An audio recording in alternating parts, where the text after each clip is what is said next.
in the Lok Sabha, past speakers have allowed not just the LOP, but also senior members to intervene in debates. For example, former Prime Minister Chandrasekhar ji, when he came back in '96 as the sole member of the Samajwadi Janata Party, often stood up and was allowed to speak.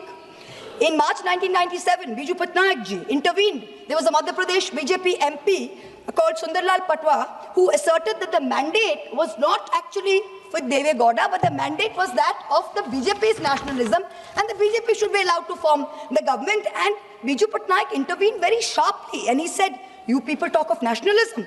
Do you know what is nationalism? You cannot know it. His Rashtravad is breaking up the nation in 20 pieces." Patnaik was neither asked to sit down, nor was the House adjourned by the then Speaker. Contrast that with the current Speaker.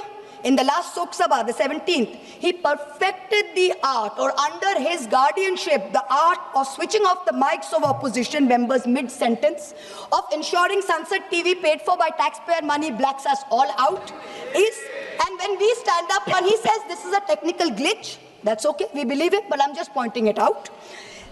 It has become a joke within us opposition members that when we stand up for a 0 hour or a supplementary question, we are cut off in 30 seconds saying, "Sankshipt mein boliye, Sankshipt mein boliye." And for treasury benches, people are allowed to speak endlessly, make unfounded allegation, lies against all of us. The government has made a circus of parliamentary democracy, and if the Speaker is going to concede to being a complicit ringmaster, it is a very sad day for Indian democracy, a very sad day.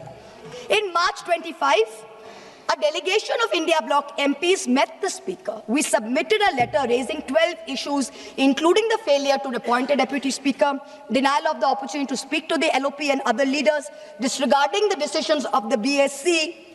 During his term, the Honourable Speaker has systematically throttled the voice of the opposition and by default the representative voice of 41 crore Indians, 410 million Indians. That's who we represent here.